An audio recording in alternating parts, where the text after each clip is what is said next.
everyone. It's Morah, Alyssa, and Dylan here with another science experiment. Today we are exploring sink or float. So this is something that I am pretty confident that you can all try at your homes. All we did, we took a tub, and this was in their playroom with lots of toys in it, and I just dumped it out carefully on the floor and filled it with water. And then I collected 10 things from my house, and we're gonna find out whether they sink or float.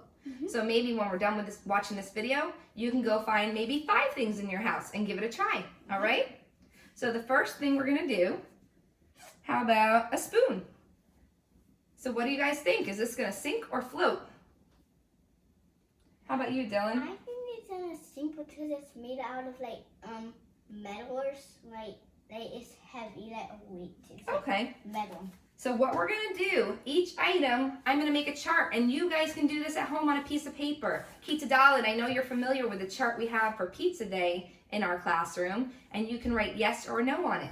So the first column says, will it float? So you're gonna write your prediction, yes or no, if you think it's going to float. And the next column, did it float? And you're gonna write yes or no if it did. So the first thing is metal spoon. So Dylan thinks it will not float. He thinks it will sink, right? So we're gonna write no right here.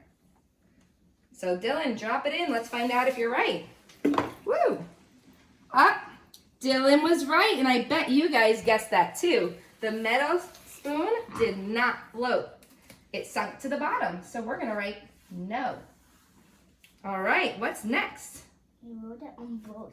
Yeah, because this one is our prediction. Will it float? Oh. And this is what happened. Did it float? Oh. All right. What should we do next? How about the ball? What do you think? Is the ball going to float? No, because I don't not think so, because it's like rubber and I just can see it bounces. Okay, we'll give it a try. So we're going to write, what happened? It sunk to the bottom, just like the ball. Explosion. So we're going to write no if you did not think it would float, and you were right. It did not float. Next, how about this nice yellow Lego piece? Do you think this is going to float or sink? No. You think so? All right, you hold on to that while I write down Lego. And you think, will it float? You said yes. So drop it in and see if you're right. Can you see, guys? Dylan was right. It's floating right at the top. And how about the mandarin next? Do you think this is going to float or sink? Sink, maybe. You think so? All right, let's check it out. Explosion. Were you right? No. Oh, so what's it doing? It's floating. All right, so mandarin, will it float? You said no, but actually, is it floating? Yes. Yes. So let's write yes. Oh, and I forgot to write yes for our Lego did it float. So you can make a chart just like this at home to keep track of your observations. All right? How about this? I think we can all guess the answer to this. Yeah. This is a heavy rock. What do you think, Dylan? I think it will float. You think it's going to float? I mean sink. Okay, I thought so. All right, go for it. Woo! All right, maybe when you're trying this at home, you can put the things in a little gently. We don't need to break anything. All right, so rock. We said it will not float, and we were right. It did not float. So how about the plastic spoon? I think this is gonna float because, as you can see, the metal spoon sinks, and this is made out of plastic. And I think the Lego is the same type of plastic like the spoon. So I think yes. Wow, you were just full of so many observations. Let's give it a try. Interesting. I was not expecting that. The first time Dylan just tried it, it sunk to the bottom. When I practiced this, it did not do that. So let's see. I'm going to try it this time. Let's see. What? This time the plastic spoon was floating at the top. Maybe it's if you... I think Dylan's right. It kind of depends on the angle it goes into the water. When it's a little flatter, it covers more surface area and the water helps it stay up. But when Dylan drops it at an angle, it sinks to the bottom. So we're going to write yes and no for the plastic spoon because that kind of depends. All right, next we have a paintbrush. Do you think the paintbrush is going to sink or float?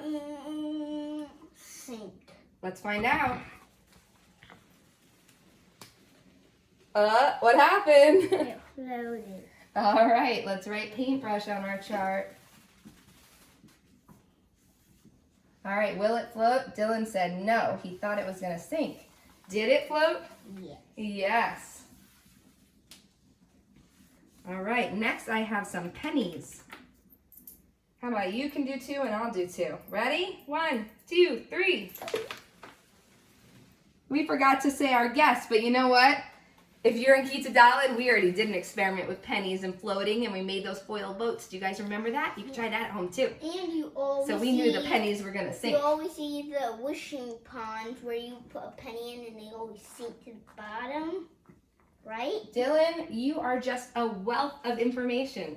You're right, we do. Sometimes we throw pennies in fountains and they sink to the bottom when you make a wish. All right, glue. What do you think? Maybe it floats because, well, it's like very thin and it's almost empty of glue. All right, I'm going to write glue. And I'm going to write yes because you think it will float. Let's find out. I don't know about that one. It's heavy. Let's go. Oh, Dylan's right. It's bobbing along the top of the water. It's trying to right itself. It's trying to stand up, but it's still floating at the top. So I'm going to write yes on our chart. And I have one more thing. I have a screw. What do you think, Dylan? Is it going to sink or float? Maybe floats. You think so? Let's give it a try.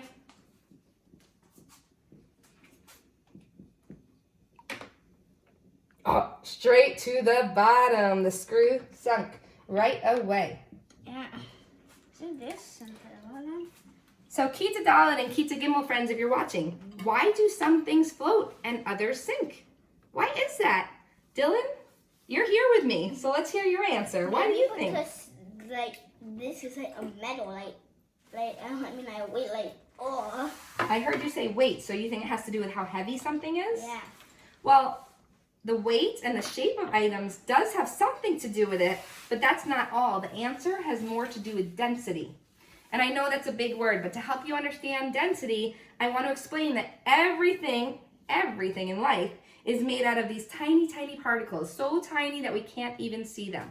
So I have some Legos here on the table, and let's just pretend that these Legos are the tiny particles. So how dense something is depends on how much space is between the particles. So if these Legos or particles are really, really close together like this, then the item is going to be more dense and have a higher density, just like the metal spoon that sunk right to the bottom. And if something has particles that are more spread out, the Legos or particles are spread out like this, then it's going to have a lighter density, a lower density, and it's going to float. So like what? Like our paintbrush. So we now know that the metal spoon had a higher density because the particles are closer together, and the paintbrush had a lower density because those particles that make up the paintbrush might be more spread apart. Okay? And everything has density, even the water. So it all depends. If the density of the item is heavier than the density of the water, it will sink. But if the density of the item is lower than the water, then it will float. So I hope you have fun trying this at home. You can try to find some of the same items if you want to try to find out if you have the same results that we did, or you can find anything in your house, but make sure it's okay with mom and dad or grandma, whoever you're staying with, that it's okay to get it wet and drop it in the water because we don't want to break anything, right? So have fun trying this at home, and I'll see you next time for more science. Bye. Bye.